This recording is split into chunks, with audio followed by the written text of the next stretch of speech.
पुराने जमाने की बात है। एक छोटे से गांव में एक घड़ी साज रहता था। नाम था दीनचून। वे बूढ़े हो गए थे, पर उनकी बनाई घड़ियां आज भी समय को बड़े सटीक ढंग से बताती थीं।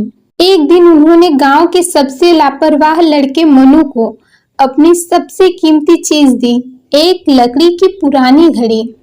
मनु ने हंसते हुए कहा, चाचा, आजकल मोबाइल का जमाना है, इस पुरानी घड़ी का मैं क्या करूं? दीनू चाचा मुस्कुराए और बोले, बेटा, ये सिर्फ घड़ी नहीं है। जब तुम इसे खोलोगे तुम्हें कुछ ऐसा मिलेगा जो तुम्हारी पूरी जिंदगी बदल देगा।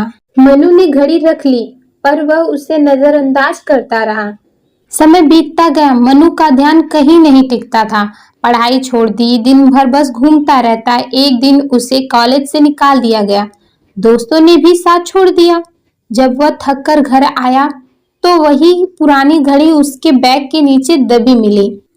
मनु को चाचा जी की बात याद आ गई। उसने धीरे से घड़ी खोली।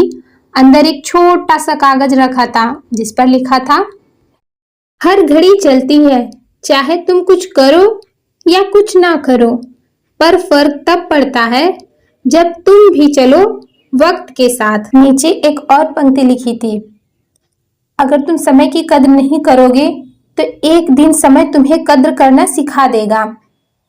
तब तक बहुत देर हो चुकी होगी। उस दिन मनु को पहली बार समझ आया कि उसने कितना कुछ खो दिया है, लेकिन वो घड़ी अब भी चल रही थी, मतलब अभी भी समय है। उसने उसी पल खुद से एक वादा किया, अब मैं हर पल, हर समय का सही उपयोग करूंगा। मनु ने फिर पढ़ाई शुरू की, छोटी नौकरी पकड़ी और कुछ वर्षों में खुद एक डिजिटल घड़ी कंपनी शुरू की, जिसका नाम रखा वक्त की बात।